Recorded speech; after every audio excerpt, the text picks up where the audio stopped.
భారతదేశంలోని మనం గమనిస్తుంటే ఆలయ నిర్మాణాలు జరుగుతాయి. హ్మ్. ప్రాణప్రతిష్ఠలు జరుగుతాయి.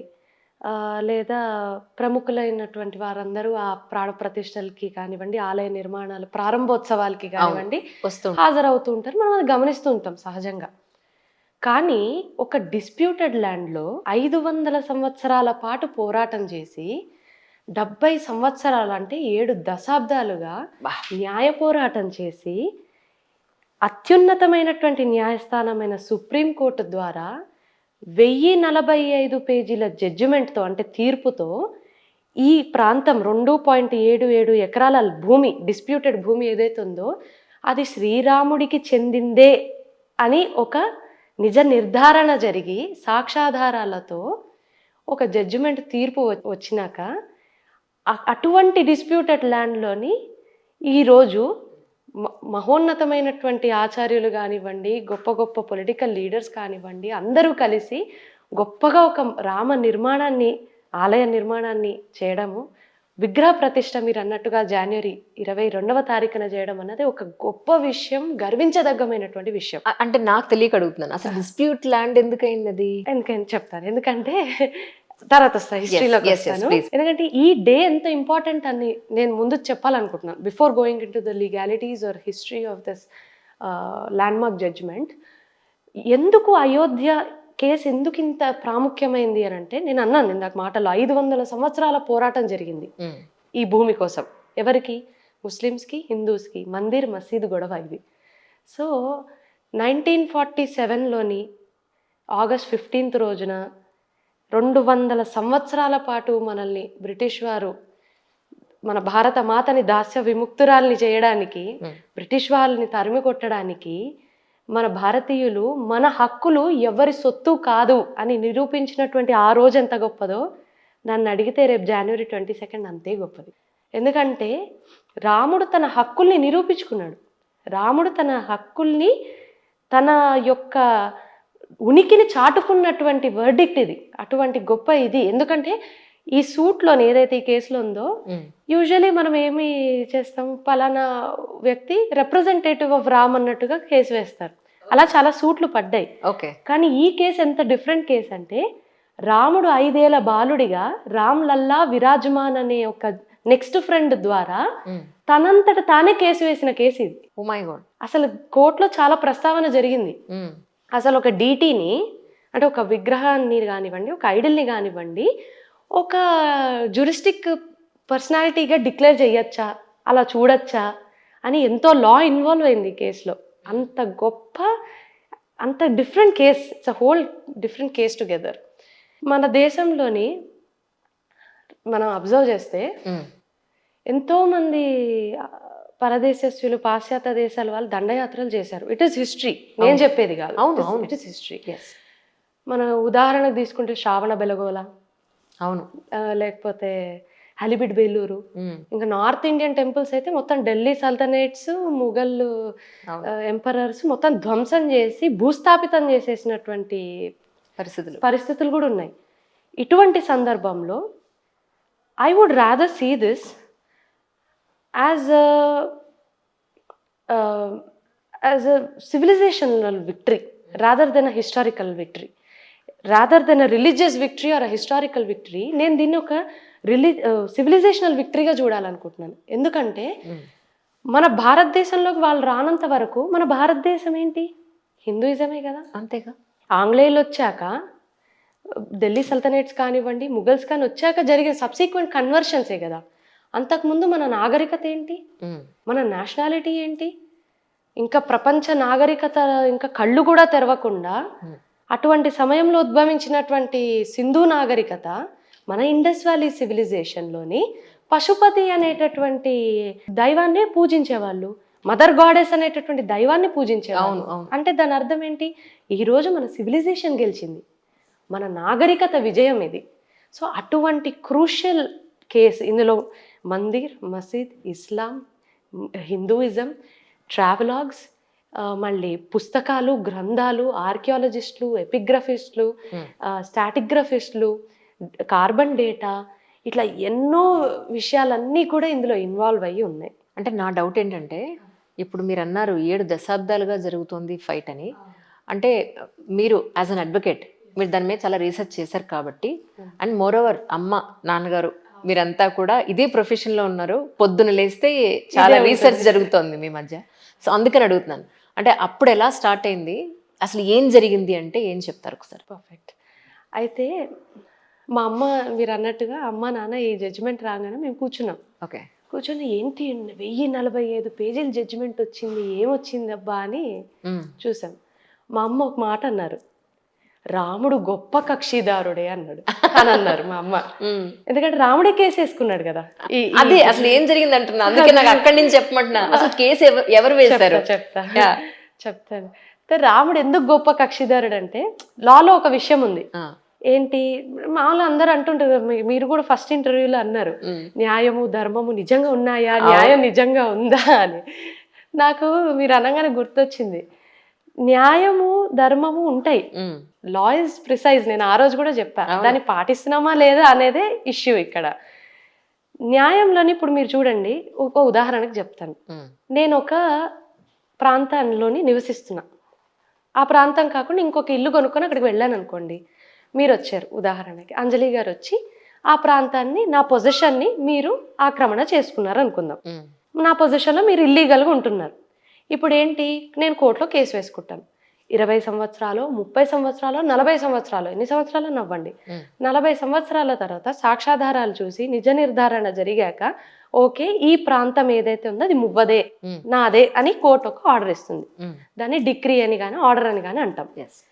డిక్రీ కానీ ఆర్డర్ కానీ పొందితే సరిపోదు, అక్కడితో న్యాయం జరిగినట్టు కాదు. ఆ డిక్రీ కానీ ఆర్డర్ కానీ అమలు పరిచినప్పుడు న్యాయం జరిగినట్టు. అంటే ఎగ్జిక్యూట్ అవ్వాలి ఆ డిక్రీ కానీ ఆర్డర్ కానీ.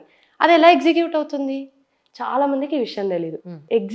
ఎగ్జిక్యూషన్ పెటిషన్ ద్వారా ఎగ్జిక్యూషన్ జరుగుతుంది. అప్పుడు ఏంటంటే, ఈ ప్రాంతం ఏదైతే ఉందో ఇది మువ్వది కదా, అంజలి గారు మీరు ఇక్కడ నుంచి కదలాలి, ఈ పొజిషన్ ఏదైతే ఉందో అది మువ్వది అని డిక్లేర్ చేసినప్పుడు, మళ్ళీ నన్ను ఆ ప్రాంతంలో నుంచినప్పుడే నాకు న్యాయం జరిగినట్టు. అంతవరకు అది న్యాయం జరిగినట్టు కాదు. ఈరోజు అదే జరుగుతుంది. Very simple. రాముడు నాది అని కేసు వేసుకున్నాడు. అది ఎవరు వేస్తారు యాక్చువల్లీ? అది ఇందాక మీరు అది నెక్స్ట్ ఫ్రెండ్ ద్వారా వేశారు, సూట్ వేశారు అన్నట్టు, 5th సూట్ అది. ఆ సూట్ లోని ఏంటంటే డిక్లరేషన్ ఆఫ్ టైటిల్ సూట్ అని, ఈ ప్రాంతం నాదే అని రాముడే నెక్స్ట్ ఫ్రెండ్ ద్వారా, అంటే పరాశరన్ గారు ఎవరైతే అడ్వకేట్ ఉన్నారో వారి ద్వారా కేసు వేయించుకున్నారు అన్నట్టు. ఓకే. అలా తీసుకొచ్చారు ఈ కేసుని. ఎంత మేధాశక్తి చూడండి. ఎన్నో సూట్లు వేశారు, ఇది రాముడిదే అని కొంతమంది, వాళ్ళు వీళ్ళు విశ్వ హిందూ పరిషత్ వారు కానివ్వండి, మొహంత్ రఘుబీర్ దాస్ అనేటటువంటి వ్యక్తి, సున్నీ వక్ఫ్ బోర్డ్ వచ్చి ఇది మాదే అని వాళ్ళు చెప్పడము, ఎన్నో సూట్లు జరిగాయి. తర్వాత నిర్మోహి అకారా అనేటటువంటి సాధువులు ఈ ప్రాంతాన్ని మేమే కాపాడుతున్నాము, ఇది మాకే చెందుతుంది అని కొంతమంది, ఇంతమంది వేశాక 5వ సూటు రాముడంతట రాముడే వచ్చి వేసుకున్నాడు, 5 ఏళ్ల బాలుడిగా. ఎందుకంటే జన్మస్థానం కదా, జన్మభూమి కదా రాముడిది. అందుకని 5 ఏళ్ల బాలుడుగా తనే నెక్స్ట్ ఫ్రెండ్ ద్వారా వేసుకున్నాక అప్పుడు రామ్లల్లా విరాజమాన్ గెలిచాడు ఈ కేసుని. ఎంత గొప్ప విషయం అసలు, నాకు చెప్తుంటేనే రోమాలు నిక్కబొడుచుకుంటున్నాయి.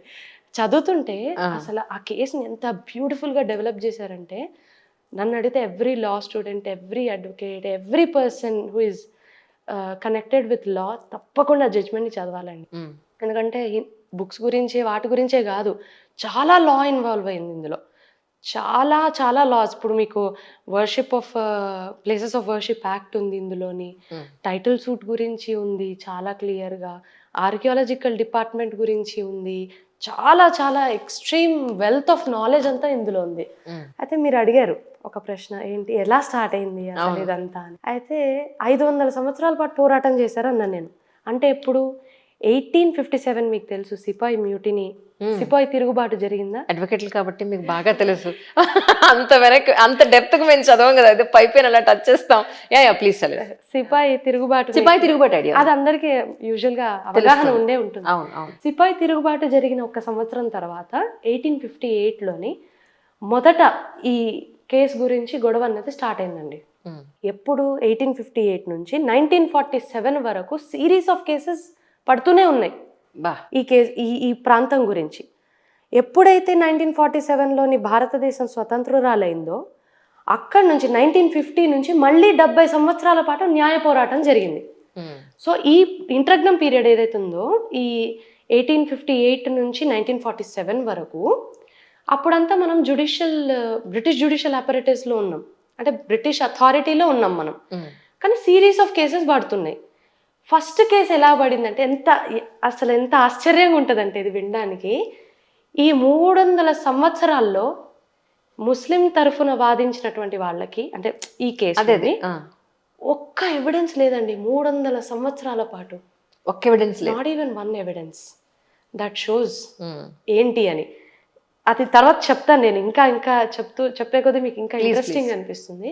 300 సంవత్సరాల పాటు ఎవిడెన్స్ లేదు. 70 సంవత్సరాల టైం కోర్టు ఇచ్చినటువంటి పీరియడ్, ఈ కేసు జరిగిన పీరియడ్. ఈ 300 సంవత్సరాల్లో వన్ ఆఫ్ ది ఈవెంట్, ఇండిపెండెన్స్కి ముందు ఏం జరిగిందంటే, ఒక తానేదారు ఫస్ట్ ఒక ఎఫ్ఐఆర్ రిజిస్టర్ అవ్వడం జరిగింది ఒక తానేదారు ద్వారా. తానేదారు అంటే స్టేషన్ హౌస్ ఆఫీసర్.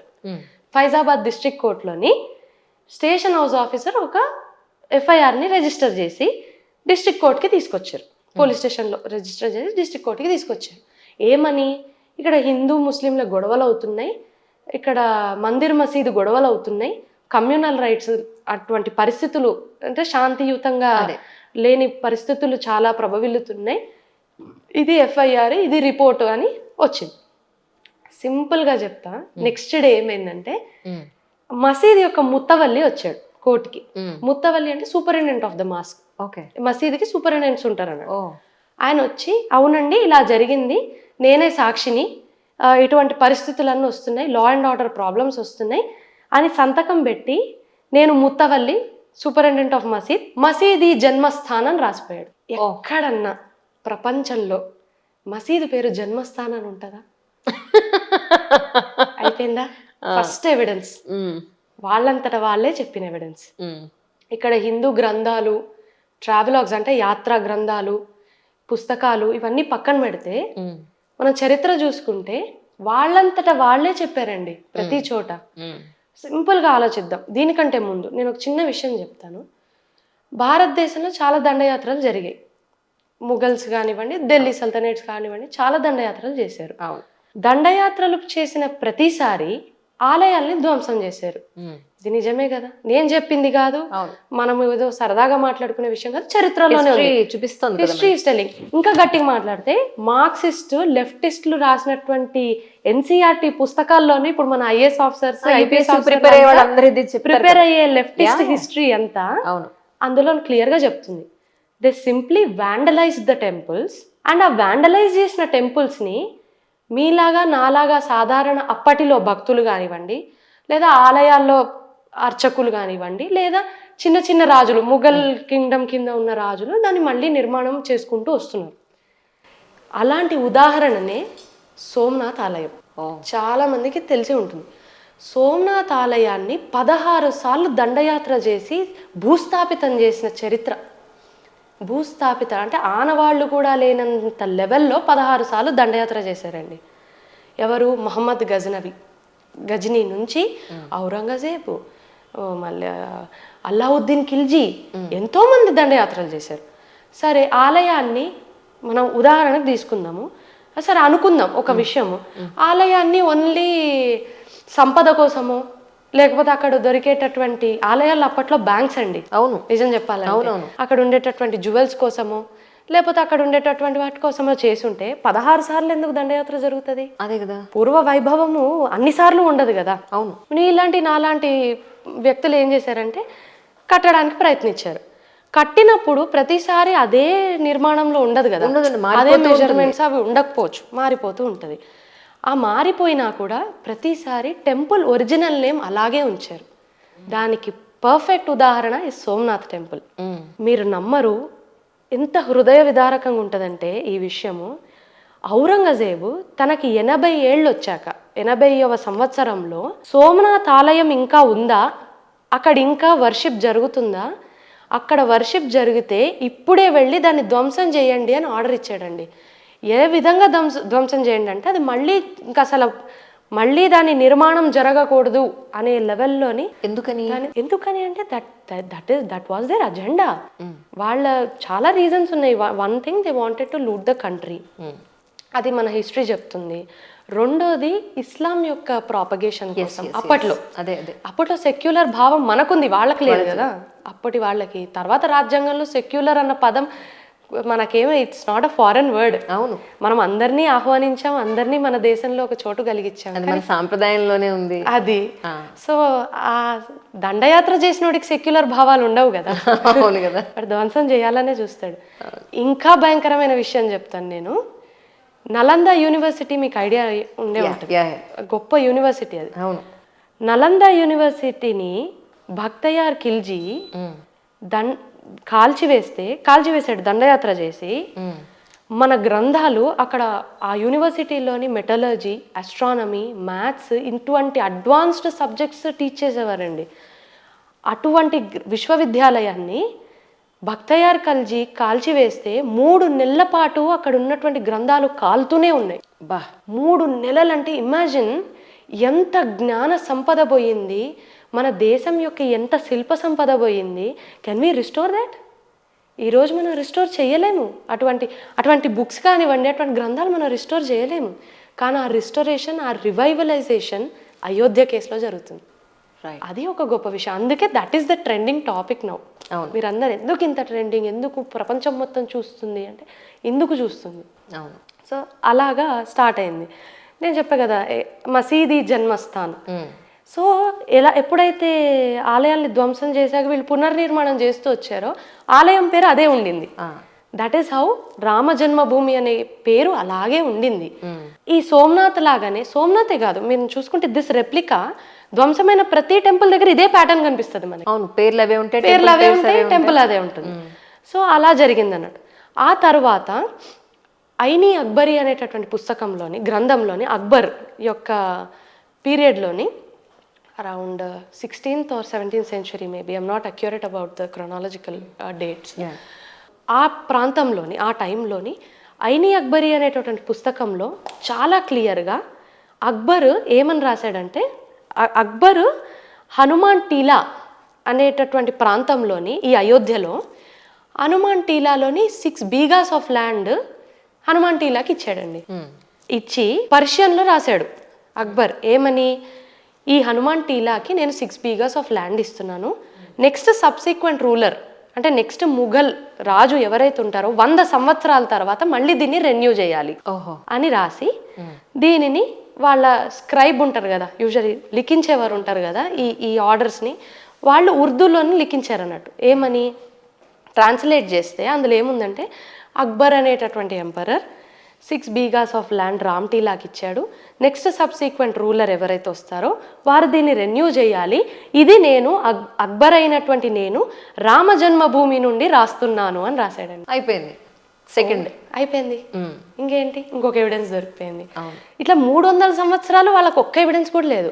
ఇంకా అన్నిటికంటే పెద్ద గివ్ అవే చెప్తాను నేను, సున్నీ వక్ఫ్ బోర్డ్ అసలు లేదండి. వక్ఫ్ బోర్డే లేదు 300 సంవత్సరాలు. మరి ఎక్కడి నుంచి ఎంత బిల్ క్రియేట్ చేసింది? ఇప్పుడు వక్ఫ్ బోర్డ్ వచ్చింది. వక్ఫ్ బోర్డ్ ఇప్పుడు ఏమని వచ్చిందంటే, సూట్ ఏం వేశారంటే, ఈ బాబర్ అనేటటువంటి వ్యక్తి ఎవరైతే ఉన్నారో, బాబర్ అనే వ్యక్తి సున్నీ ముస్లిం కాబట్టి ఈ మాస్క్ మా సున్నీ వక్ఫ్ బోర్డ్కే చెందుతుంది అని చెప్పి ఇప్పుడు వచ్చారు. అప్పుడు నేను అనేది వక్ఫ్ బోర్డ్ అంటే అన్నేళ్ల క్రితం లేదు. వక్ఫ్ బోర్డ్ అంటే ఏంటంటే మెయింటెనెన్స్ కానివ్వండి, ఈ వీటన్నిటి గురించి చూసుకునేది ఏదైతే ఉంటుందో ముస్లిం వారి యొక్క బోర్డు, దాన్ని వక్ఫ్ బోర్డ్ అంటాం అన్నాడు. So there is no evidence of Sunni Waqf board which is a clear indication of smash and grab. Smash చేశారు, గ్రాబ్ చేసుకొని స్మాష్ చేసేసారు, దోచుకున్నారు, ధ్వంసం చేశారు. That is an indication. ఇంకా అన్నిటికంటే ముఖ్యమైన వాళ్ళంతటి వాళ్ళు చెప్పిన ఎవిడెన్స్లు ఇవి, మనం సృష్టించినవి కాదు. వే బిఫోర్ దిస్ అజిటేషన్ ఇవన్నీ జరుగుతున్నాయి. ఇవన్నీ మనకి చరిత్రలోని వాళ్ళంతటి వాళ్ళే లిఖించుకున్నారు. ఇంకా ఇంపార్టెంట్ ఎవిడెన్స్ వాళ్ళంతటి వాళ్ళు రాసింది ఏంటంటే, హదిక్కా-ఈ సుధానా అనేటటువంటి పుస్తకంలోని, సుధానాను అనేటటువంటి ఇస్లాం పుస్తకంలోని మిర్జా జాన్ అనేటటువంటి వ్యక్తి, పోత్రి అంటారు, ఔరంగజేబ్ యొక్క పోత్రి ఆవిడ, వారు రచించినటువంటి పుస్తకంలో ఏమనుందంటే, ఇస్లామీల యొక్క టార్గెట్, ఇస్లాంల యొక్క అప్పట్లో ఢిల్లీ సల్తనేట్స్ కానివ్వండి, ముఘల్స్ కానివ్వండి, ఎవరైనా కూడా హిందూ ఆలయాల్ని ధ్వంసం చేయాలి, కాశీ, మథుర, అయోధ్య, ఇటువంటి ఆలయాలు, ప్రముఖమైనటువంటి ఆలయాలు ఏముంటాయో వాటిని మేము ధ్వంసం చేశాము. ఇది ప్రైడ్ ఆఫ్ ఇస్లాం, అంటే మా ముఘల్స్ కానివ్వండి, మా సల్తనేట్స్ యొక్క గొప్పతనం, విక్టరీ, గొప్పతనం ఇది. మేము ఇంకా భూస్థాపితం చేస్తాం హిందూయిజాన్ని రాబోవు కాలంలో. అటువంటి మోటివేషన్ ప్రతి ఒక్క రాజుకి ఈ రోజు నుంచి ఉండాలి అని ఆవిడ అందులో రచించారు. Evidence clearly, it's a clear give away. వాళ్ళే రాస్తారు. తారీఖీ అవధి అనేటటువంటి పుస్తకంలోని అలామా అనేటటువంటి వ్యక్తి, ఇవన్నీ వాళ్ళు రాసినవే. అదే అలామా అనేటటువంటి వ్యక్తి, రామ జన్మభూమి హిందువులకు చాలా ఇంపార్టెంట్. రాముడు, ఎందుకంటే రాముడు మళ్ళీ వాళ్ళే చెప్పారు ఆ డీటెయిల్డ్ ఎక్స్ప్లెనేషన్ కూడా.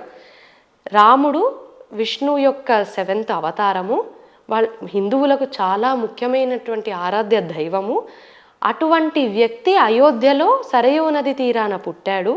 అటువంటి ఆలయాన్ని మేము ధ్వంసం చేయడం ఇది మా విక్టరీ అని అందులో రాశాడు. అయిపోయింది. ఈ పుస్తకం కూడా అయిపోయిందా? సో ఫసానా ఈ ఇబ్రత్ అనేటటువంటి పుస్తకము ఉర్దూ నావలిస్ట్ రచించారండి. అలీ బేగ్ అనేటటువంటి వ్యక్తి రచించారు. ఆయన ఏమని రచించారంటే, అయోధ్యతో పాటు, అయోధ్య బాబర్ ధ్వంసం చేసేసాడు, అక్కడ మాస్క్ కట్టేసాడు, అయిపోయింది. అయోధ్యతో పాటు, రామ మందిరంతో పాటు సీతాకి రసోయ్, అంటే సీత యొక్క కిచెన్ అండి. సీత యొక్క కిచెన్ ఉండేది అక్కడే ప్లేస్. హనుమాన్ ఘరి అనేటటువంటివి, ఇవన్నీ కూడా ఔరంగజేబ్ ధ్వంసం చేసి బాబర్ యొక్క కళని సంపూర్ణంగా నెరవేర్చాడు అని ఈ పుస్తకంలో రాశారు. This is also one of the proof that this is the biggest proof, biggest give away. ఇన్ని ఇది నేను చెప్పిన కొన్ని ఇలాంటివన్నీ కూడా ఇది 1045 పేజీల జడ్జిమెంట్ లో ఉన్నాయి. పగడ్బందీగా రాసిచ్చారండి ఆ జడ్జిమెంట్. ఇప్పుడు చాలా మంది అంటారు, ఫస్ట్ మీరే అంటారు నన్ను అడిగితే, న్యాయ వ్యవస్థ అన్ని ప్రూఫ్లు ఉన్నాక ఎందుకు ఇన్ని సంవత్సరాలు, ఇంత డిలే ఎందుకు? మన ఫస్ట్ ఇంటర్వ్యూ మొత్తం అదే జరిగింది. అవును. మీరే ఆలోచించండి.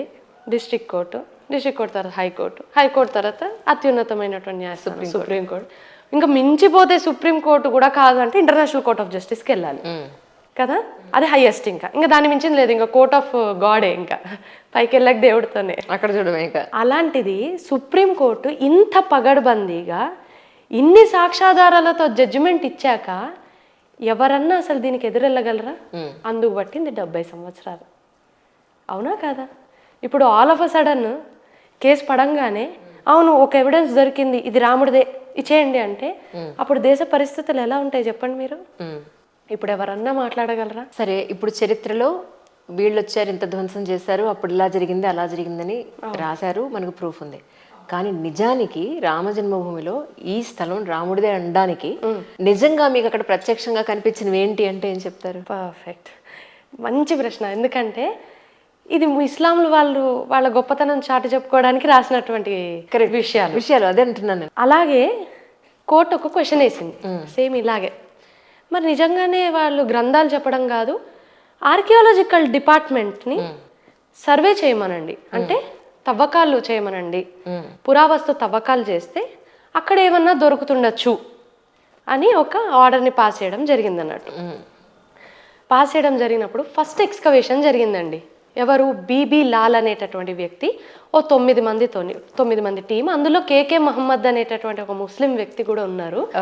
వారు కలిసి ఈ తవ్వకాలను ప్రారంభించారు. మొదటి తవ్వకాల్లోని మసీదు నుంచి జస్ట్ 2 meters డిస్టెన్స్లోని వెస్ట్ నుండి సౌత్ వరకు ట్రెంచెస్లోని దాదాపుగా 12 స్తంభాలు దొరికాయి. నదన్ బ్లాక్ పోలిష్ వేర్ అనేటటువంటి దానికి చెందినటువంటి 12 స్తంభాలు దొరికాయి. ఈ 12 స్తంభాల పైన కలశాలు, కమలాలు, అష్టమంగళ చిహ్నాలు, ఇటువంటివన్నీ దొరికాయి. And it is very clear that మసీదు పైన లివింగ్ క్రీచర్స్ని కానివ్వండి, ముఖాలు కానివ్వండి ఉండడం ఈజ్ అ హరామ్. హరామ్ అంటే రెస్ట్రిక్టెడ్ ఇన్ ఇది. సో 12 దొరికాయి. అంతేకాకుండా శిఖరం కూడా దొరికింది. సో తర్వాత మళ్ళీ ఒక గ్యాప్ వచ్చింది. ఆ గ్యాప్ తర్వాత మళ్ళీ సెకండ్ ఎక్స్కవేషన్ స్టార్ట్ చేశారు. ఈసారి హరి మంజీ అనేటటువంటి వారు ఇంకొక వ్యక్తి కలిసి వారి టీంతో ఎక్స్కవేషన్ చేస్తే ఇంకా భూమి లోపలికి వెళ్తే ఇంకా షాకింగ్గా 50 స్తంభాలు బయటపడ్డాయండి ఈసారి. 50 స్తంభాలు, 263కు పైగా దేవీ దేవతల విగ్రహాలు, తెర్రకోట విగ్రహాలు, యక్షులు యక్షిణీల ముఖాలు. అన్నిటికంటే ముఖ్యంగా నగరా స్టైల్ ఆఫ్ ఆర్కిటెక్చర్ చూస్తే, ఇప్పుడు మన Dravidian style of architecture, Kalinga style of architecture, Nagara style of architecture అని ఉంటాయి టెంపుల్ యొక్క కన్స్ట్రక్షన్ విధానం. ఈ నాగర స్టైల్ ఆఫ్ కన్స్ట్రక్షన్ ఏంటంటే నార్త్ ఇండియన్ స్టైల్. ఆ స్టైల్ ఏంటంటే కలసం కింద అమల్కా అనేటటువంటి ఒక పీఠం లాంటిది ఒకటి పెడతారండి. రైట్. యూజువలీ మసీద్ అయితే కలసం ఉంటుంది కానీ డోమ్ ఉంటుంది, ఒక పీఠం లాంటి స్ట్రక్చర్ కనిపించదు. అవునవును. ఇక్కడ దొరికింది 50 స్తంభాలతో పాటు. అంతేకాకుండా మనం ఒక హిందువు ఎవరైనా కూడా ఒక ఆలయాన్ని నిర్మిస్తే అక్కడ విగ్రహారాధన చేస్తున్నప్పుడు మూల విరాట్కి ధూపదీప నైవేద్యాలతో పాటు అభిషేకం కూడా చేస్తారు కదా. అభిషేకం చేసేటటువంటి జలము ఒక ప్రణాళిక, ఒక ద్వారానే బయటికి వెళ్ళాలి. మనం అబ్జర్వ్ చేస్తే ఆలయాల్లోని మీరు ఎప్పుడన్నా అబ్జర్వ్ చేసే ఉండొచ్చు, ఆ అభిషేక జలము ఒక ముఖం ద్వారా వస్తుంది. అవును, సెపరేట్ ఫేస్ ఉంటుంది, బయటకు వెళ్తూ గర్భగృహం బయట ఈధర్ ఒక సింహం కానివ్వండి, ఒక మకరం కానివ్వండి, అలా ఇక్కడ ఒక మకరం దొరికిందండి.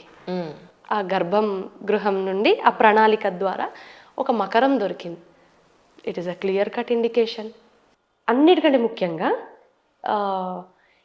శిఖరం దొరికిందండి. శిఖరము మన తీర్థం వేసేటటువంటి కుండలు, ఇవన్నీ వాళ్ళు కార్బన్ డేటింగ్కి పంపిస్తే ఇవి ఎన్నో సెంచరీస్ పురాతనమైనవి, ఎన్నో శతాబ్దాల పురాతనమైనవని నిర్ధారణ ఆర్కియాలజికల్ సర్వే ఆఫ్ ఇండియా ఇచ్చింది. ఏ గవర్నమెంటో ఏ రిలీజియస్ కమ్యూనిటీనో ఇవ్వలేదు. ఆర్కియాలజికల్ సర్వే ద్వారా ఆర్కియాలజికల్ సర్వే నిర్ధారణ చేసింది. So that is crucial evidence. Archaeological survey of India ఇచ్చినటువంటి ఎవిడెన్స్. మీరు అన్నారు ఏం దొరికాయి, వాస్తవంగా కళ్ళకు కనిపించేవి ఏం దొరికాయి, పుస్తకాలు కాకుండా. కరెక్ట్, ఇవన్నీ దొరికాయి అన్నాడు. కానీ ఇవన్నీ అంటే వాళ్ళు వీడియో తీయడం లేకపోతే కోర్టు పరిధిలో ఉండడం ఇప్పుడు ఎక్కడున్నాయో తీశారు అవన్నీ. కొన్ని మ్యూజిక్, ఓ మై గాడ్, ఎక్కడున్నాయో అనగానే నాకు ఒక విషయం గుర్తొచ్చింది. అన్నిటికంటే extremely crucial evidence, very very crucial, అసలు మొత్తం కేసుని మొత్తం తిప్పినటువంటి ఎవిడెన్స్ విష్ణుహరి శిలాఫలకం అండి. ఈ విష్ణుహరి శిలాఫలకం ఎక్స్కవేషన్ లో దొరకలేదు, అంటే పురావస్తు తవ్వకాల్లో దొరకలేదు. బాబ్రీ మసీద్ ఆ మసీద్ యొక్క స్ట్రక్చర్ పైన అది అంటించుండింది ఈ శిలాఫలకం. ఏమనంటే ఈ ఆలయాన్ని చాలాసార్లు రిస్టోరేషన్ జరుగుతూనే ఉంది, దీనిపైన దాడులు జరుగుతూనే ఉన్నాయి. విష్ణుహరి అనేటటువంటి రాజునైన నేను ఈ ఆలయాన్ని నిర్మించి రామ జన్మభూమి అయినటువంటి ఈ ప్రాంతంలో దశకంఠుణ్ణి వధించినటువంటి ఒక యుగ పురుషుడికి ఈ ఆలయాన్ని నేను మళ్ళీ రిస్టోర్ చేసి ఇచ్చాను అని రాశాడండి. ఆ 5 feet 2 inches ఇన్స్క్రిప్షన్ లో విష్ణుహరి శిలాఫలకం. సినిమా తీయచ్చేమో, అంత బాగుంది. ఎక్సలెంట్ మూవీ తీయచ్చండి కదా, గొప్ప విషయం కదా. అది సడన్ గా ఆల్ ఆఫ్ సడన్ ఊడిపడింది. చాలా మంది లెఫ్ట్ హిస్టోరియన్స్, మార్క్సిస్ట్ అన్నారు ఇది మీరు ప్లాంట్ చేశారు, ఆల్ ఆఫ్ సడన్ తీసుకొచ్చి అక్కడ పెట్టారు, అదేం జోబ్ లో తీసుకొచ్చి పెట్టలేం కదా. ఎలా అవుతుంది అలాగా, అంత పాత 5 inches 2 feet అంటే ఇంత చాలా పెద్ద శిలాఫలకం కదా. 20 లైన్లతో అప్పటికప్పుడు రాసి తీసుకురాలేం కదా. అప్పుడు one of the Irfan Habib Irfan అనేటటువంటి వ్యక్తి అనుకుంటా, ఐఎమ్ నాట్ షూర్, ఆ వ్యక్తి ఇది మ్యూజియంలో ఉండింది, ఇక్కడికి ఎలా వచ్చింది అని అన్నారు. సరే అని అందరు కలిసి అప్పుడు ఇమ్మీడియట్గా మీడియా ముందే ఫోన్ చేశారు, మ్యూజియంలో ఉందా అంటే లేదండి అని అన్నారు. అసలు అలాంటి తవ్వకం అలాంటిది ఏది దొరకలేదు అని. అది ఇక్కడ దొరికింది. మీరు అన్నారు కదా ఎక్కడున్నాయి ఇవన్నీ అని, ఇవన్నీ రికార్డ్ అయ్యాయి. ఆ రికార్డ్ అయినవన్నీ మొత్తం సబ్మిషన్ జరిగింది. కొన్ని వాటిని మాత్రం తీసుకెళ్ళి మ్యూజియంలో పెట్టారు. ఎందుకంటే ఇది మన ఒక నాగరికతకి ఇచ్చిన, రాముడు అంటే మన ఆరాధ్య దైవం కదా. రామరాజ్యం రావాలి, రాముడు లాంటి రాజు రావాలని ఈనాటికి మనం కోరుకుంటూనే ఉంటాం. ప్రతి ప్రజాస్వామ్య నాయకుడు వచ్చి రామరాజ్యాన్ని తీసుకొస్తాను అని అంటాడు. మరి అంత గొప్ప చరిత్ర ఉన్నటువంటి విషయాలన్నిటినీ తప్పకుండా భద్రపరుస్తారు. ట్రూ. నేను మీకు ఒక వీడియో చేశాను, మీకు గుర్తుందా లేదా? ఆ వీడియోలో నా పుట్ ద ఎవిడెన్సెస్ ఆల్సో. అసలు మన గ్రంథాల్లో రామ జన్మభూమి గురించి ఎక్కడైనా ఉందా మీ ఉద్దేశం? చాలా పర్ఫెక్ట్గా, చాలా పగడ్బందీగా చాలా చోట్ల ప్రస్తావన జరిగింది. మన గ్రంథాల కంటే ముందు మనము అసలు ఆ నిష్పక్షపాతమైనటువంటి ఎవిడెన్సెస్ కూడా తీసుకోవాలి. ముస్లిం వారి తరఫు నుంచి కాదు, హిందూ వాళ్ళ తరఫు నుంచి కాదు, అసలు ఇంగ్లీష్ వారు కూడా అయోధ్యలో రాముడు జన్మించినాడని వాళ్ళంతట వాళ్ళు కూడా చెప్పినటువంటి ఎవిడెన్సెస్ ఉన్నాయి. మనకు ఉదాహరణకు తీసుకుంటే జోసెఫ్ టైఫన్ హెల్లర్ అనేటటువంటి ఒక యాత్రికుడు యాత్రా గ్రంథాన్ని రాశాడు. ఏమని? ఇండి అనేటటువంటి యాత్రా గ్రంథాన్ని రాశాడు. జూయిష్లను రాశాడు ఆయన. తర్వాత అనువాదం జరిగింది. ఏమని? ఈ రామ జన్మభూమిలోని బాబ్రీ అనేటటువంటి ముఘల్ రాజు మీర్ బాకీ అనేటటువంటి తన సేనాధిపతికి 1528లోని ఈ ఆలయాన్ని ధ్వంసం చేసి ఒక మసీదుని నిర్మించాలి అనేటటువంటి ఒక ఆర్డర్ని పాస్ చేసినట్టు ఈ బుక్లో ఉంది. నిష్పక్షపాతంగా రచించినటువంటి గ్రంథం. హిందువుల తరఫు కాదు, ముస్లింస్ తరఫు కాదు. ఆ తర్వాత మనకి మార్టిన్ అనేటటువంటి వ్యక్తి history, antiquities, topography and statistics of eastern India అనేటటువంటి పుస్తకం రాశాడు. ఆ పుస్తకంలో కూడా చాలా క్లియర్గా సీతాకి రసోయ్, హనుమాన్ ఘరి ఇటువంటి పదాలతో పాటు స్వర్గధామ్ అని చాలా బోల్డ్ లెటర్స్లో మెన్షన్ చేశాడు. స్వర్గధామ్, రామ జన్మభూమి స్వర్గధామ్. దాని యొక్క విశిష్టత నేను హిందూ గ్రంథాలు వచ్చినప్పుడు చెప్తాను, మీరు గుర్తుపెట్టుకోండి. స్వర్గధామ్ అంటే స్వర్గానికి ఇది ద్వారము, ఇది ఒక వే టు మోక్ష అని అలా రచించాడు. విలియం ఫించ్ అనేటటువంటి వ్యక్తి ఎర్లీ ట్రావెల్స్ ఆఫ్ ఇండియా అనేటటువంటి తన యాత్రా గ్రంథంలోని ఒక ఇంగ్లీష్ వ్యక్తి రచించాడు. అలాగా చాలా మంది యాత్రికులు వాళ్ళ యాత్రా గ్రంథాల్లోని వాళ్ళు యాత్ర చేస్తున్నప్పుడల్లా ప్రతిసారి నోట్ చేస్తూనే ఉన్నారు వారి అకౌంట్స్లోని. మరి మన గ్రంథాలకు వస్తే హిందూ పరమైనటువంటి గ్రంథాల్లో ఎక్కడన్నా ఉందా అన్నటువంటి ప్రస్తావన కోర్టులో జరిగింది. అప్పుడు రామభద్రాచార్య అనేటటువంటి ఒక ఆచార్యులు, జగద్గురు రామభద్రాచార్య స్వామి అనేటటువంటి వ్యక్తి, వారి కళ్ళు కనపడు, ఆయన హాజరయ్యారండి కోర్టులో. ఆయన హాజరయ్యి అసలు ఇచ్చినటువంటి ఎవిడెన్సెస్కి ఈ ఆర్కియాలజికల్ ఎవిడెన్సెస్ కానివ్వండి, ఇవి తర్వాత వచ్చినటువంటి మత గ్రంథాలతో ఇంకా అసలు కంప్లీట్గా డిక్లేర్ అయిపోయింది, కంప్లీట్గా ఎస్టాబ్లిష్ అయిపోయింది that Rama was born in Ayodhya and this land belongs to Rama himself అని. అందులో ముఖ్యంగా ఆయన శ్రీమద్ స్కాంద పురాణాన్ని మెన్షన్ చేశారు. దాదాపుగా మనకి ఈ జడ్జిమెంట్లో 1045 పేజెస్లోని 60 నుంచి 70 చోట్ల స్కాంద పురాణం మెన్షన్ మనకి చాలా క్లియర్గా కనిపిస్తుందండి. అందులో మొదటిది చాలా ఇంపార్టెంట్, లొకేషన్ ఆఫ్ రామ జన్మభూమి, రాముడు ఎక్కడ జన్మించాడు అని చాలా క్లియర్గా స్కాంద పురాణంలో అయోధ్య మహత్యంలో 10వ సర్గంలో ఉంది. అది ఆయన చెప్పారు, ఆ కళ్ళు లేని ఆయన. ఏమనంటే, తస్మాత్ స్థానత ఏషానే రామ జన్మ ప్రవర్తతే, జన్మస్థానమిదం ప్రోక్తం మోక్షాది ఫలసాధనం, విఘ్నేశ్వర పూర్వభాగే వశిష్ఠాత్ ఉత్తరే తత, లోమసా పశ్చిమే భాగే జన్మస్థానం తతస్మృతం అని ఉందండి. గుర్తుపెట్టుకోవడం ఎంత గ్రేట్ అసలు నిజంగా స్కాంద పురాణంలో. అంటే ఏంటంటే, సరయూ నది తీరాన ఎక్కడైతే విఘ్నేశ్వరుడు, వశిష్ఠుడు, లోమస మహర్షి కొలువై ఉన్నారో అక్కడ ఈస్ట్ వైపున రాముడు జన్మించినాడు అని చాలా క్లియర్గా స్కాంద పురాణంలో అయోధ్య మహత్యంలో ఉంది. స్కాంద పురాణం ఎప్పుడు రచింపబడింది? ఎన్నో లక్షల సంవత్సరాల క్రితం, మేబీ 5th century BC కంటే ముందే వేదవ్యాస మహర్షి కదా మనకి స్కంద పురాణం రాసిచ్చింది. ఎక్కడ 5th century BC, ఎక్కడ 1528? అవును, అయిపోయింది. ఎక్కడ 2024? ఎప్పుడు మాట్లాడుకుంటున్నావు, ఎప్పటి విషయం ఎప్పుడు మాట్లాడుతున్నావు. ఎంత గొప్ప విషయం అండి, అద్భుతం అద్భుతం. ఇంకా చెప్పాలంటే అందులో ఇంకా డీటెయిల్డ్గా పోతే స్కంద పురాణంలోని తమసా నది, సరయూ నది మధ్యలో మత్స్యాకృతిలో ఉన్నటువంటి ప్రాంతమే అయోధ్య, అక్కడే రాముడు జన్మించాడని కూడా ఉంది. అంటే అట్లాంటి శ్లోకాలు చాలా ఉన్నాయి. గరుడ పురాణం చాలా ఫేమస్, అపరిచితుడు. గరుడ పురాణంలోని చాలా క్లియర్గా అయోధ్య, మథుర, మాయా, కాశీ, కంచి, అవంతిక, పూరి, ద్వారకాదిశ్చైవ సప్తైత మోక్షదాయక అని రాసింది. గరుడ పురాణ written by Vedavyasa Maharshi way before 5th century BC, అంటే ఎన్నో లక్షల సంవత్సరాల క్రితం. ఏమని రాశాడంటే, ఈ 7 సప్త పుణ్యక్షేత్రాలు చాలా ముఖ్యమైనవి హిందువులకి, ఇవి ఈ 7 మోక్షానికి దారి, స్వర్గానికి ద్వారాలు అని రాశారు. అందులో మొదటిది అయోధ్య. అదే కదా మన జోసెఫ్ టైఫన్ హెల్లర్ రచించారు. ప్రూఫ్ కదా, ఎవిడెన్స్ ఇస్ వెరీ క్లియర్ కదా, ఇట్ ఈస్ ప్రూవ్డ్. అప్పుడు దాన్ని అంటే ప్రజల్లోనే అది ఉంది, ఆ ఆలయాన్ని ఎన్నిసార్లు రివైవ్ చేస్తూ వచ్చినా ఇది రామజన్మభూమి అనే దాని యొక్క ఉనికి పోలేదు. ఈ రామజన్మభూమిలో రాముడి యొక్క జన్మ నిర్ధారణ చాలా క్లియర్గా మనకి ఎస్టాబ్లిష్ అవుతూనే ఉంది. మనకి ఇంకా చాలా రీసెంట్గా, ఇప్పుడు సరే ఇవి చాలా లక్షల సంవత్సరాలు అనుకుందాం, చాలా రీసెంట్గా నమ్మాళ్వార్ వారు తిరువాయమొళి అనేటటువంటి ఒక గ్రంథాన్ని రచించారు.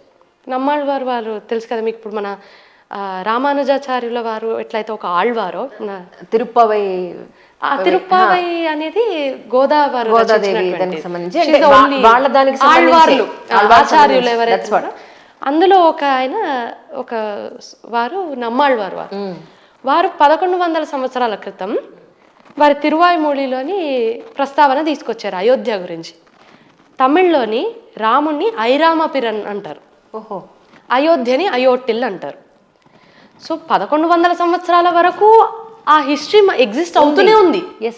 Then again it was proved by religious scriptures. అంతేకాదు స్కాంద పురాణంలోని అయోధ్య మహత్యంలో 18 నుండి 25 శ్లోకాల వరకు కంటిన్యూస్గా మనకి అయోధ్య రాముడి జన్మభూమే అని నిర్ధారించే శ్లోకాలు కనిపిస్తూనే ఉన్నాయి. And this was recorded in the judgment of the Supreme Court. ఇది నేను ఆల్ ఆఫ్ సడన్ రిసెర్చ్ చేసిందేం కాదు, నా అంతటా నేను చెప్పే విషయం కూడా కాదు. ఇప్పుడు మనం మాట్లాడుకునే విషయం, మీరు చెప్పే ప్రతి విషయం సుప్రీం కోర్టులో జరిగిన ఎవిడెన్స్ తో ఉన్న ప్రతిదీ మీరు మాట్లాడుతున్నారు. అదే మాట్లాడుతున్నా. అందులో ఏమని రచించిందంటే 18 నుండి 25 శ్లోకాల్లో ఒకటి, యదృష్ట్వాచ మనుష్యస్య గర్భవాసయో భవతి వినా దానేన తపస వినా తీర్థేర్వినా మకైః నవమి దివసే ప్రాప్తే వ్రతధారీ హి మనుషః స్నానదాన ప్రభావేన ముచ్యతే జన్మబంధనాత్ అని రాసిందండి. అంటే ఏంటంటే ఎవరైతే ఈ అయోధ్యలోని వచ్చి నవమి నాడు వారి పూజని వారు నిర్వహిస్తే ఇంకా మళ్ళీ తల్లి గర్భంలో మళ్ళీ జన్మించాల్సినటువంటి అవసరం లేదు. ఇక్కడ ఎప్పుడైతే నవమి నాడు స్నానం ఆచరించి దానం కాని చేస్తే ఇంకా వారికి జన్మం అన్నది ఉండదు అని స్కాంద పురాణంలో మెన్షన్ చేయడం జరిగింది. That is how important this place was for Hindus. అంత ఫెయిత్ అండ్ అంత బిలీఫ్ ఉన్నటువంటి టెంపుల్.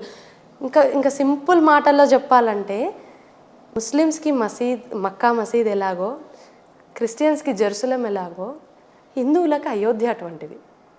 అటువంటి విషయం కూడా మనకి స్కాంద పురాణంలో కల్పించింది.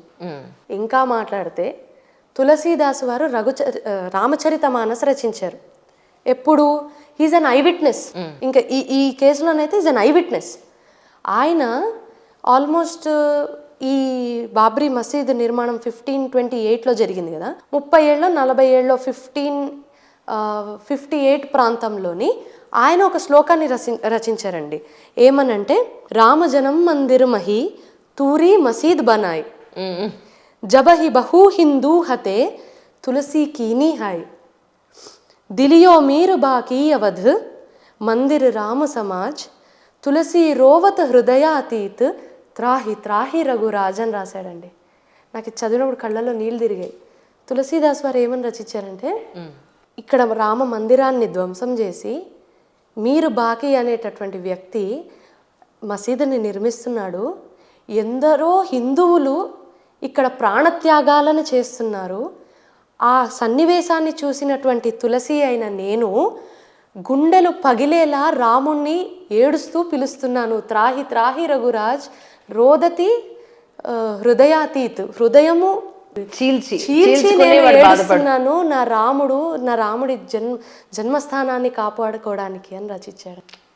It is again very crucial evidence. I witness. అవును, ఇంకా డైరెక్ట్ ఐ విట్నెస్. ఆ మనుషులు లేరు కానీ వాళ్ళు రాసిన రాతలు ఇప్పటికీ అలా ఉండిపోయాయి.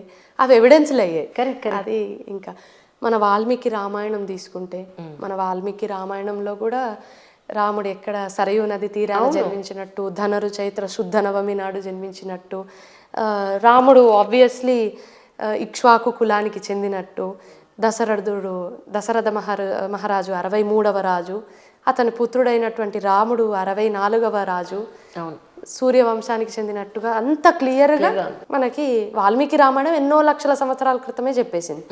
ఇంకా బెటర్ వేలో చెప్పాలంటే కాళిదాస రఘువంశం. కాళిదాస రచించినటువంటి రఘువంశము యూజువలీ ఈ ఇక్ష్వాకుల యొక్క లీనియేజ్ కానివ్వండి, వారి యొక్క పాలిటిక్స్ కానివ్వండి, వారు చేసినటువంటి యాక్టివిటీస్ గురించి చాలా క్లియర్గా అందులోని రచించారు అన్నట్టు. అందులో కూడా మనకి ఎవిడెన్సెస్ కనిపిస్తున్నాయి కాళిదాస రఘువంశంలో కూడా. సో ఇన్ని ఎవిడెన్సెస్ మన హిందూయిజంలోని కనిపిస్తున్నాయి. ఈ విగ్రహ ప్రతిష్ట నిర్మాణం జరుగుతుంది. It will take another couple of years నిర్మాణం పూర్తి అవ్వడానికి. కానీ ఈ విగ్రహం మాత్రం 22nd నాడున ప్రతిష్ట జరుగుతుంది. ఈ ప్రతిష్ట ఏంటంటే ఇక్కడ రాముల వారు మనకి 5 ఏళ్ల బాలుడిగా దర్శనం ఇస్తారు అన్నట్టు. ఎందుకంటే రాముడు జన్మించినటువంటి ప్రాంతం కాబట్టి రాముడు ఒక కమలం పైన కూర్చొని బాణాన్ని పట్టుకొని విల్లుని బాణాన్ని పట్టుకొని చిన్న బాలుడి రూపంలో మనకి దర్శనం ఇచ్చేటటువంటి సన్నివేశం ఇక్కడ విశిష్టత అన్నట్టు. అంతేకాకుండా మనకి ఆలయము ఆల్మోస్ట్ 2.77 acres ఏదైతే ఉందో దాంట్లోని ఈ నాగర స్టైల్ ఆఫ్ కన్స్ట్రక్షన్లో జరుగుతుంది ఈ ఆలయం మొత్తం. సో అంత మన శిల్ప సంపద మొత్తం మనకు అక్కడ కనిపిస్తుంది. గరుత్మంతుడు, జటాయువు, ఆంజనేయుడు, సీతాదేవి వారు, లక్ష్మణులు, భరతులు, శత్రుఘ్నులు వీరందరి ఇవి కూడా మనకి కనిపిస్తాయి.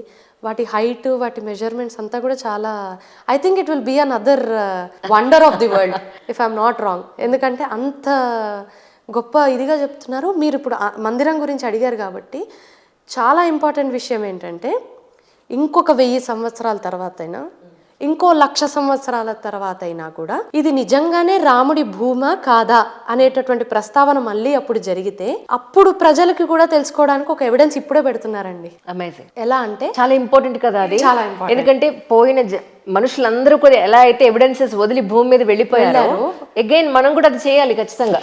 That is being done in this. ఎందుకంటే మళ్ళీ అది రిపీట్ అయ్యి అవ్వదు అని మనం చెప్పలేం కదా. అది ఎందుకంటే ఈ ఎవిడెన్సెస్ ఏవైతే మీరు అన్నారు కదా, ఇవన్నీ ఏం చేస్తారు మరి, ఇవన్నీ కొన్ని ఎవిడెన్సెస్ని మాత్రం తేదీలతో సహా 1000 అడుగుల లోతులో భూమిని తవ్వి అక్కడ ఒక టైం క్యాప్సూల్ని పెడుతున్నారు ఇప్పుడు. ఎక్సలెంట్. సో ఎన్ని సంవత్సరాలైనా కూడా మళ్ళీ ప్రస్తావన జరిగితే ఇది రామ్లల్లా విరాజమాందే అని ఆ క్యాప్సూల్ తీసినప్పుడు తెలిసిపోతుంది.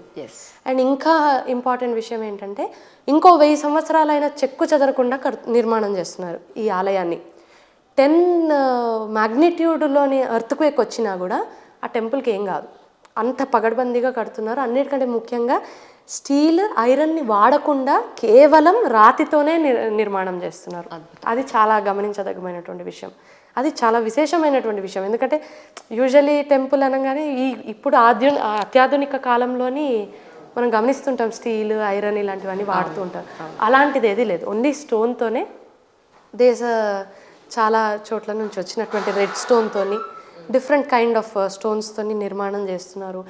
డోర్స్ యొక్క వీటిపైన నగిషీలు, మన ఏనుగులు, పువ్వులు, ఎందుకంటే we worship everything in this world. మనం చెట్టుని, పుట్టని, అన్నిటినీ మనము గౌరవిస్తాము, పూజిస్తాం. అవన్నీ కూడా ద్వారం పైన చేయడం, అది బంగారంతో చేయడము కొన్ని ద్వారాల్ని, అలాంటివన్నీ కూడా చేస్తున్నారు. అలాంటి విశిష్టతలు కొన్ని ఉన్నాయి ఆ ఆలయానికి. మెయిన్ ఏంటంటే చాలా మనం గుర్తుంచుకోవాల్సినటువంటిది, బాగా ఎక్కువ ఫోకస్ ఇవ్వాల్సిన టైం క్యాప్సూల్. అది చాలా గ్రేట్ ఐడియా, ఎవిడెన్సెస్ అన్ని భద్రపరచడం అన్నది. కరెక్ట్. ఇవన్నీ ఒకటైతే నేను మొన్న రీసెంట్గా యూట్యూబ్లో ఒక వీడియో చూసాను, రైల్వే స్టేషన్ ఇలా ఉంది, ఎయిర్పోర్ట్ ఇలా ఉంది అని. అబ్సల్యూట్లీ, అవును, చూసారా? అంతే కదా. ఇప్పుడు ఒక ప్రదేశంలోని ఏదన్నా భూమి అవుతుందంటే దాని చుట్టుపక్కల కూడా ఆబ్వియస్లీ డెవలప్మెంట్ జరుగుతుంది. ఇప్పుడు ఆ ఒక్క ఆలయం వల్ల ధూపదీప నైవేద్యాలు వాళ్ళు వస్తారు, హోటల్స్ బుకింగ్స్ అవుతాయి, ట్రైన్లు, ఎయిర్పోర్ట్లు, ట్రావెలింగ్స్ పెరుగుతాయి, వంటలు వండే వాళ్ళు పెరుగుతారు, ఆలయాల్లోని పనిచేసేటటువంటి అర్చకులు పెరుగుతారు, ప్రజలు భక్తులు ఎవరైతే ఉన్నారో విరాళాల ద్వారా పెరుగుతారు. నాకు తెలిసి మొన్ననే, if I'm not wrong, Amitabh Bachchan గారు 10 ఎకరాల పైన ఎన్నో కోట్లు పెట్టి ల్యాండ్ కూడా కొన్నారట అయోధ్య దగ్గర. So that is a huge development. ఎన్నో డెవలప్మెంట్స్ ఇండైరెక్ట్గా జరుగుతూనే ఉంటాయి. అండ్ దట్ రెవెన్యూ ఇది కూడా మనము అవును మాట్లాడాల్సినటువంటి విషయం. చాలా మంది అంటారు ఎందుకు కట్టాలి, అక్కడ ఒక హాస్పిటలే కట్టచ్చు కదా, అక్కడ ఒక గవర్నమెంట్ స్కూలే కట్టచ్చు కదా అంటే, ఇప్పుడు వచ్చినటువంటి రెవెన్యూతోని ఆ స్టేటే కదా డెవలప్మెంట్ జరుగుతుంది. ఆ డెవలప్మెంట్ జరిగినప్పుడే కదా అక్కడ ఉన్నటువంటి వారికి ఆదాయం దొరుకుతుంది. ఆదాయం ద్వారానే కదా ఈ వచ్చినటువంటి ట్యాక్సెస్ ద్వారానే కదా గవర్నమెంట్ స్కూల్స్ కానివ్వండి, హాస్పిటల్స్ కానివ్వండి నిర్మాణం జరుగుతుంది. ఏ మతం కూడా ఇవ్వనటువంటి ఎండోమెంట్స్ డిపార్ట్మెంట్ నుంచి ఏ మతం కూడా ఇవ్వదు, ఎండోమెంట్స్ డిపార్ట్మెంట్ మాత్రం ఇస్తుంది కదా, దాంతోనే కదా సగము అడ్మినిస్ట్రేషన్ నడుస్తుంది. సో ఇన్ని డెవలప్మెంట్స్ జరిగినప్పుడు దేశాభివృద్ధికి కూడా డెఫినెట్గా అది తోడ్పడుతుంది. అండ్ అన్నిటికంటే ముఖ్యంగా ఎందుకు కట్టకూడదు రామాలయాన్ని? రాముడు హిందువులకి ధర్మానికి నిదర్శనం. రామో విగ్రహవాన్ ధర్మ. రాముడే ధర్మం, ధర్మమే రాముడు. రాముడు తండ్రి ఏమంటారు ఇంకెక్కడ మహిమాన్వితమైనటువంటి నిర్మాణం కడతాడో అని భయపడిపోయి జైల్లో వేసేసి కన్న తండ్రిని తాగడానికి మంచినీళ్ళు కూడా లేకుండా చనిపోయేంత వరకు ఆ తండ్రిని హింసించినటువంటి వ్యక్తి కాదు రాముడు. రాముడు పితృవాక్య పరిపాలకుడు. రాముడు ఎంతమందిని అంటే అంతమందిని వివాహం చేసుకున్నటువంటి వాడు కాదు రాముడు. రాముడు ఏకపత్ని వ్రతుడు. రాముడు సీతని అడవుల పాలు చేసి సీత డిగ్నిటీని పెంచి రాముడు అడవికి పంపించాడు, రాముడు అడవికి పంపించాడని ఈనాటికి మనం తనను తిట్టుకునేటటువంటి నిందని తన పైన వేసుకున్నటువంటి గొప్ప భర్త రాముడు. రాముడు ఒక గొప్ప నాయకుడు.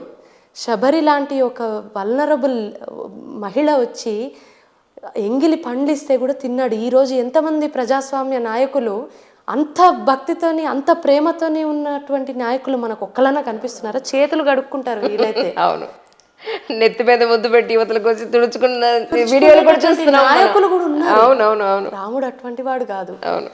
రాముడు భరతుడు శత్రుఘ్నుడికి పరిపాలించుకోండి అని చెప్పినటువంటి ఒక గొప్ప అన్న. అన్నిటికంటే ముఖ్యంగా తను కౌశల్యకి పుట్టిన కైకేయి కోసము అడవులకు వెళ్ళినటువంటి ఒక గొప్ప మనసున్నటువంటి రాజు, మనసున్నటువంటి వ్యక్తి రాముడు. అటువంటి రాముడి కోసం ఎందుకు నిర్మాణం జరగకూడదు? అటువంటి రాముడి భూమి ఇన్ని సంవత్సరాల పాటు భూస్థాపితమయ్యి 3 లెవెల్స్ అండి, శుంగుల లెవెల్స్, కుషన్ లెవెల్స్, అన్ని 3 లేయర్స్లోని 3 స్ట్రక్చర్స్ కింద దొరికితే 500 సంవత్సరాల తర్వాత బయటపడితే రాముడి ఆలయం ఎందుకు నిర్మాణం కాకూడదు? అవును. ఇది నాగరికత, మన దేశం, మన సంప్రదాయం, మన సంస్కృతికి ఒక నిలువెత్తు నిదర్శనం కదా. అవును, డెఫినెట్గా కావాలి. అండ్ అడ్మినిస్ట్రేటివ్గా మాట్లాడుకుంటే డెఫినెట్గా అక్కడ డెవలప్మెంట్ కూడా జరుగుతుంది, ఆదాయాలు, ఎంప్లాయ్మెంట్ అన్నీ పెరుగుతున్నాయి కదా. ఆ భావనతో చూడాలి చూసేటటువంటి వారు కూడా. ఏమైనప్పటికీ నిజంగా చాలా సంతోషించదగ్గ ప్రతి ఒక్కళ్ళు ఈ డిస్కషన్ విన్నప్పుడు ఒకలాంటి ఒక ఫీలింగ్ వస్తుంది. దట్స్ అమేజింగ్ కాన్వర్జేషన్ రాజశ్రీ గారు. Thank you so much once again. Thank you so much.